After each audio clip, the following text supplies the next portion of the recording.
This Week in Richmond is made possible in part by Dignity Memorial, caring for our communities with a network of funeral homes and cemeteries in Virginia and throughout North America.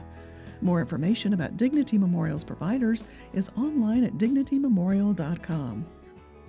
The Virginia Chamber of Commerce, the voice of the Virginia business community, working in legislative, regulatory, and political arenas to promote the free enterprise system. Information at vachamber.com. Virginia hospitals and health systems provide jobs. They support our economy and promote public health. Local hospitals are always open to help people with unexpected health needs. Having a stable healthcare network is vital. Virginia hospitals are our lifeline. I just received a letter from a student who thanked me for instilling the love of math in him. That's why I teach. Brought to you by the Virginia Education Association, because a good education is good for everybody. Additional support is provided by these sponsors.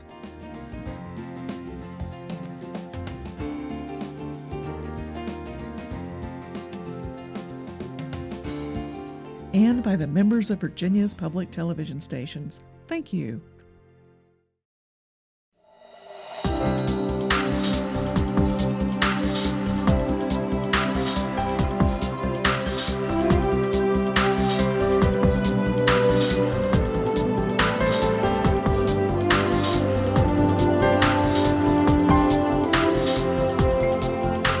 Welcome to This Week in Richmond, and a very special welcome to Russ Baxter. We appreciate your being here. There was just a short time ago, I noticed that both you and the Secretary of Natural Resources had received an award for clean water, a national organization. So I reached out to her and I said, it's time to come back on, do another show. And she said, thank you, but let's have Russ come, because Russ Baxter is Mr. Chesapeake Bay. And we could spend the entire time going into your 30-year career, and we'll talk about it some in just a moment, but I think we should introduce our time on this program with a short video that will help tee it up to some of the issues right now before the Chesapeake Bay and what needs to be done. So some of your viewers may recognize the gentleman in the video. They will recognize him, so we'll pause for just a moment in our conversation so they can see the video. The Chesapeake Bay is a national treasure. As governor and chairman of the Executive Council for the Chesapeake Bay program, I'm committed to restoring the Bay to its former glory, but I cannot do it alone. That's why I'm asking Virginia's local governments to join with us and all of our state agencies in developing an updated watershed implementation plan that will allow us to reach our water quality goals for your communities and the Bay. Together, we will improve water quality and restore the Chesapeake Bay for future generations to enjoy. Please visit the website of the Virginia Department of Environmental Quality to learn more.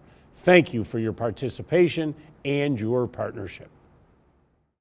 Well, it was interesting to see that, Russ, because it's talking about that it's not all done at the federal level or the state level. There's something that needs to be done at the local level. So let's start in having you talk about that. What do we need to get local governments involved in? Yeah, there's a lot of folks that are involved now and should be and will be involved in the Chesapeake Bay cleanup. The governor's message that we just saw was particularly directed at local governments, because a number of the responsibilities and practices that are implemented, money spent, is really spent at the local level. Local governments own sewage treatment plants. Local governments deal with stormwater issues. Local governments work with soil and water conservation districts to help farmers protect water quality.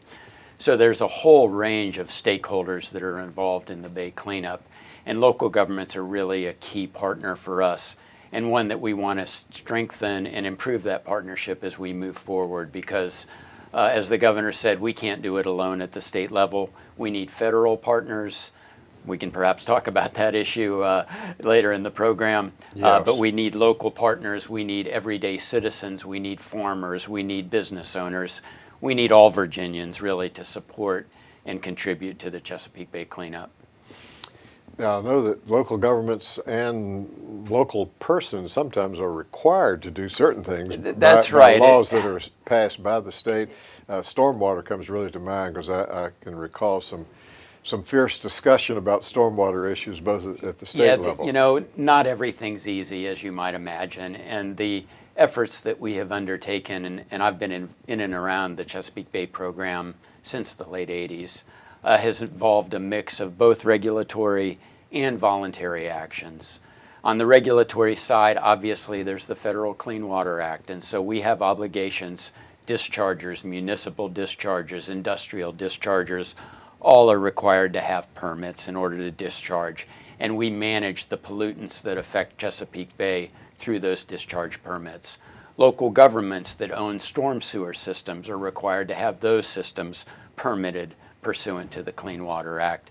And so that there are obligations that especially the larger localities have in order to protect water quality, protect what goes into their storm sewer systems, and improve the water quality so when it eventually makes its way to a stream into the Chesapeake Bay, we don't have to worry about as much about pollution problems.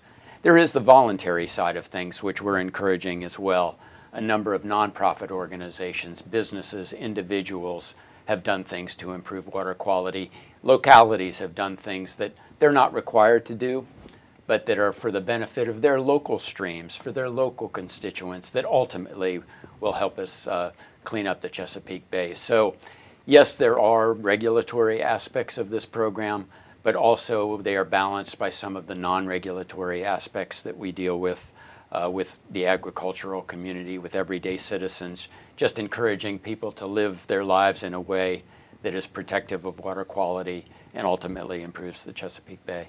So someone watching the show is wondering, what can I do as a volunteer on a voluntary basis? I'll tell you one thing comes to my mind, and then you can tell us many more. I can recall not too many years ago hearing and looking into it and believing that there were certain things that I probably shouldn't put on my lawn. It's an amazing the number of things that individuals can do to help. First of all, the lawn's a great idea. Have you had a soil test? Do you even need to fertilize your grass? A number of people have, there's sufficient nutrients already in the soil, and where you don't need to fertilize. If you do need to fertilize, do it in the fall, not in the spring. So they're just some basic. What's the difference? Help us understand that. Yeah, Russ. it just gives it the opportunity for the nutrients to be absorbed and won't run off in the spring when the plants have already grown and aren't requiring at the root level those nutrients. That makes so it's just sense. like a farmer. Farmers, the way they manage crops is you almost have to think of your lawn as a crop and manage it properly. Don't over-apply nutrients. People can help with stormwater issues. And some of my neighbors, we have rain barrels. And so that the runoff that comes off of my roof doesn't go directly into the storm sewer. It goes into a rain barrel, and we use it to water our garden. And so it means that those pollutants that might be carried in that stormwater that otherwise would have gone directly to a stream, ultimately to the James River, and ultimately to the bay, is prevented from doing that. We really encourage people to try to keep the storm water that's generated from their business or from their home on site. Let it percolate into the ground. Let it recharge aquifers. Don't let it run off into the storm sewers and ultimately into a stream in the Chesapeake Bay.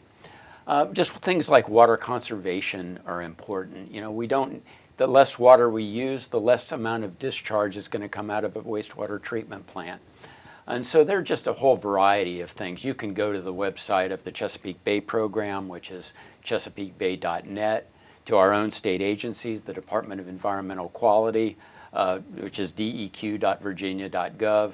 You can go to the Chesapeake Bay Foundation's website, and all of those sites have specific things that homeowners, business owners, individuals can do to help protect water quality. And they're not, in many cases, very complicated. Right. I can remember probably decades ago seeing signs along the interstate indicating that now you've come into the watershed area of the Chesapeake Bay. And I found that quite interesting, how far west you can go in the Commonwealth. It's near Roanoke, as a matter of fact. On 81, there's a sign near Troutville that says you are there entering, that's basically, you're coming into the southern portion of the James River watershed. And it's that far west. The watershed is huge. Not only in Virginia, over half of Virginia is in the Chesapeake Bay watershed, But the whole watershed includes parts of 6 states: Virginia, Maryland, Pennsylvania, West Virginia, Delaware, and New York, the entirety of the District of Columbia. And so we're talking about a 64,000 square mile watershed with 12 to 14 million people living in that watershed. It's a big place. It's a lot of it obviously is in Virginia. Right. We have the James, York, Rappahannock, and a good portion of the Potomac watershed. So we're obviously an important player in the overall Chesapeake Bay effort. When you named all those states, I'm reflecting and thinking I've heard over the years about the partnership with Maryland and I think the District of Columbia, but it extends out beyond that. That's right. In fact, since about 2000, it had historically just been the 3 major states, Pennsylvania by virtue of the fact that the Susquehanna River comes out of Pennsylvania. Yes. And about half the fresh water that flows into the bay comes out of the Susquehanna River. And then Maryland, Virginia, and the District of Columbia. The 3 other states, West Virginia, New York, and Delaware, which we have called the headwaters states because they're at the farthest reaches of the watershed. They've been participants in the program since about 2000 for water quality purposes, and then they actually became full members of the program in 2014 when Governor McAuliffe and his counterpart signed the 2014 Chesapeake Bay Watershed Agreement. And so those states now are full partners in the Chesapeake Bay program. Now, tell our viewers something about the award. Don't be shy, but the one that you and Secretary Ward got about clean water. One of the great success stories in Virginia has been our efforts to, particularly on the sewage treatment plant side of water quality. Since about the year, it was in the Warner administration, we've put, and when I say we, I mean state grant funding, matching local sewage treatment plant owner funding, have put about $1.5 billion into wastewater treatment plant upgrades. And we have seen dramatic results. We're about 10 years ahead of schedule of where we thought we would be in terms of sewage treatment plant upgrades. So it's been a tremendous success. And that success has carried through a number of administrations, including the administration of Governor McAuliffe. And Molly and I were recognized by the National Association of Clean Water Agencies, which is an organization of owners of sewage treatment plants and other wastewater treatment facilities around the country.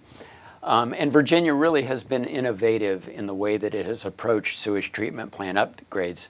Not only have we put lots of money into it, but we have what is called a nutrient trading program that has allowed sewage treatment plants to work together to meet overall goals. So one sewage treatment plant say, well, we're going to upgrade first, and because we're doing so well, this other one can wait a little while till they get their financing and bidding and all this other things that goes with major construction projects together, and then they'll do their upgrade. And so that program has been nationally recognized.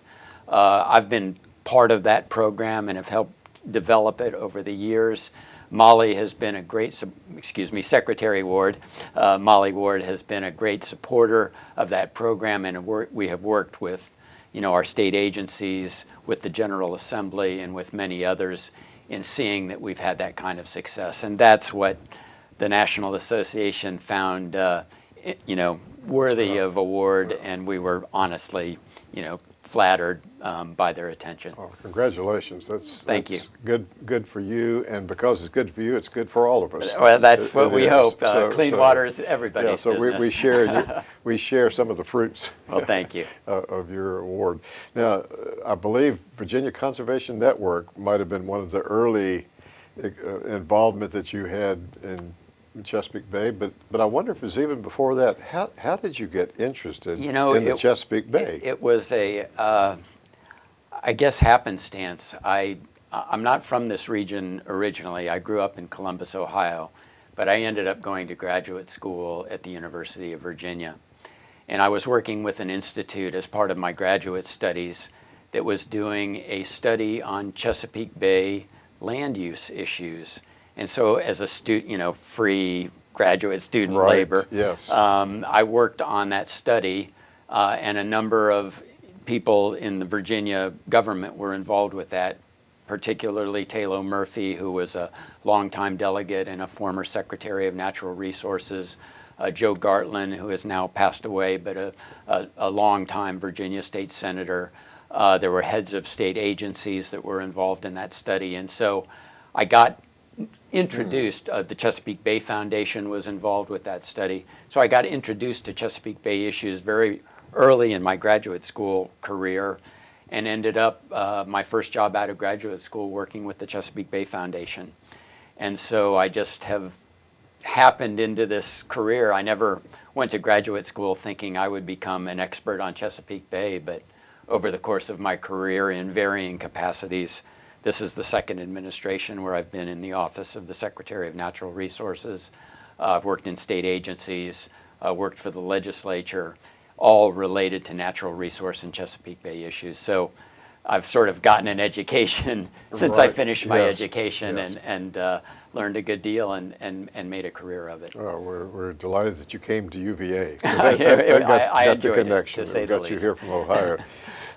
You mentioned earlier in the conversation that we needed to talk some about the national partners and what is or perhaps is not happening at the federal level that relates to clean water. You know, we've had the Chesapeake Bay Program, which is a formal partnership between the states that I've already talked about, the District of Columbia, the Chesapeake Bay Commission, which is a legislative agency that represents the legislatures of Maryland, Pennsylvania, Virginia, and the Environmental Protection Agency on behalf of the federal government. And honestly, we're very distressed about the proposals that we've seen coming out of the White House about the future of that program. It's been zeroed out in at least the, obviously there's not a federal budget yet, but at least in the proposals that's come from the Trump administration. And EPA has really been a critical player. It's not just EPA. EPA is the representative of all of the federal agencies that have something to do with Chesapeake Bay restoration. There's the USGS, the U.S. Geological Survey. The National Oceanic and Atmospheric Administration is an important player. The USDA, through the Natural Resources Conservation Service, helping farmers protect water quality. The Department of Defense. There are a number of defense facilities in Virginia and in this region, and they're active participants in the Chesapeake Bay program. So when we see a proposal for essentially the federal government to walk away from a 30-year partnership, that gets us very concerned.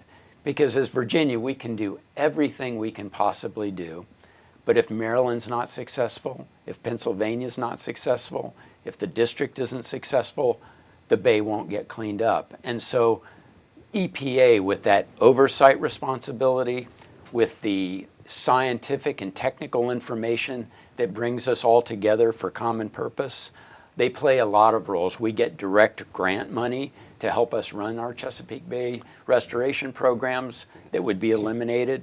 That means people at the Department of Environmental Quality or at the Department of Conservation and Recreation, whatever agency it might be that receives some of those grant funding. Local governments receive grants through the Chesapeake Bay program, nonprofits. And so there's a lot of activity that goes from science to coordination to funding that comes from the federal government that currently is somewhat in doubt. And that has us greatly concerned, obviously, because it's been a 3-decade-long partnership that is yielding real results.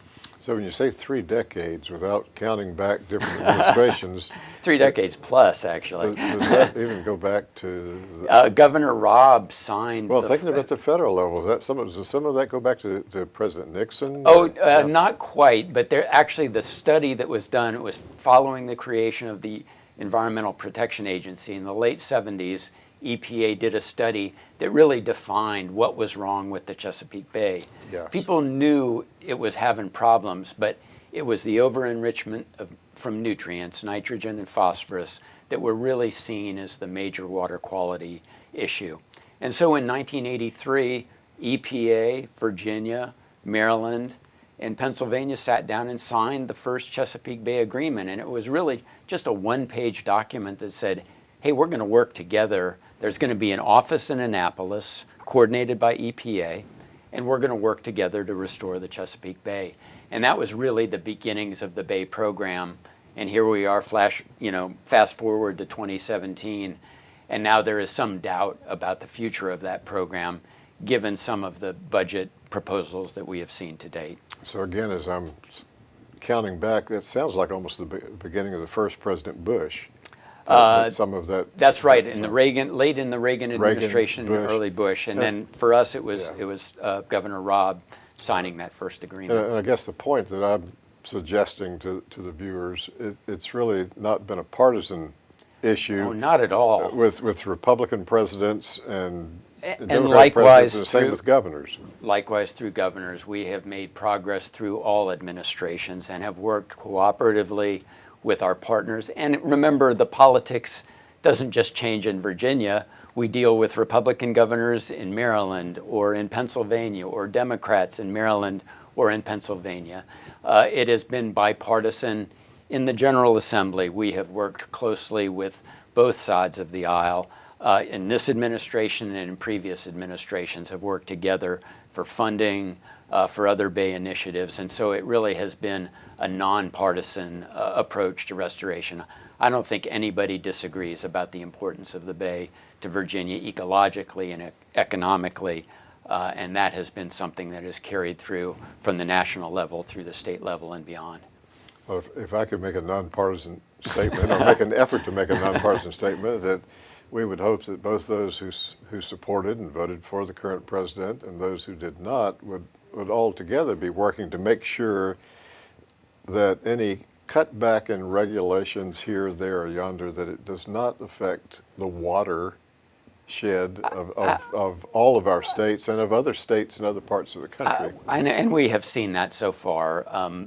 Members from both sides of the aisle have written to the president expressing their support for the reauthorization, the full reauthorization of the funding for the Chesapeake Bay program. And so it has not been a partisan issue. It's one that people across the state, across the region, across all political spectrums are concerned about.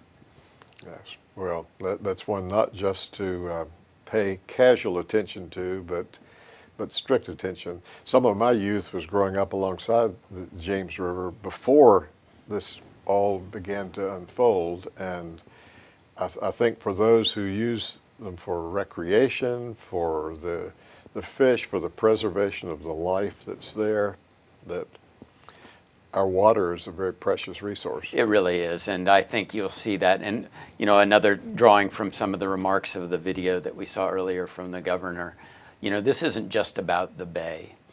This is about the water quality of the many streams and rivers that feed it.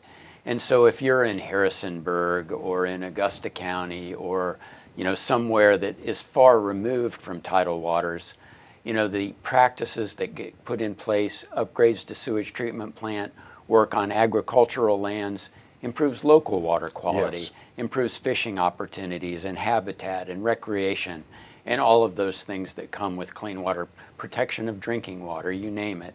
And so the message that we have is just don't think about the tidal waters, the salty parts waters of the Bay. Think about the streams and rivers in your county, even though you may have never been to the Bay, may never have eaten a crab, but think about water quality across the state, across the watershed.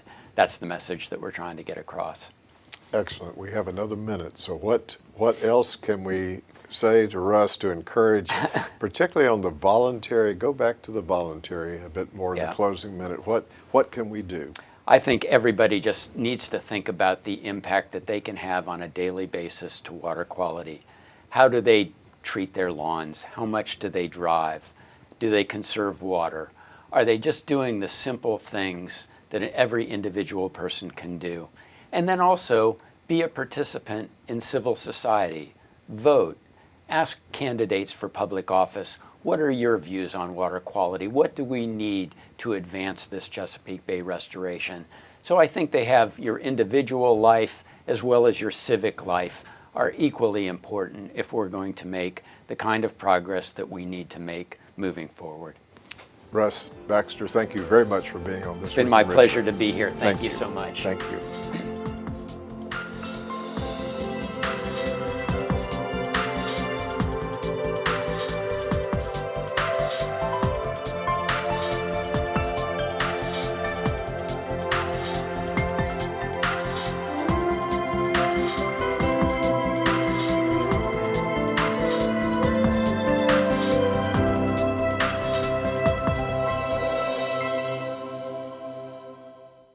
Chesapeake and Richmond is made possible in part by Dignity Memorial, caring for our communities with a network of funeral homes and cemeteries in Virginia and throughout North America.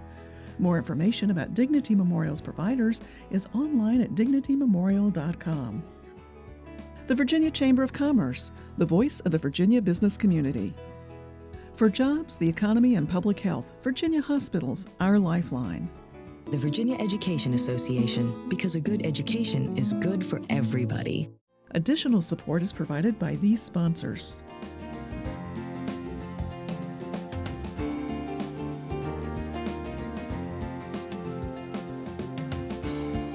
And by the members of Virginia's public television stations. Thank you.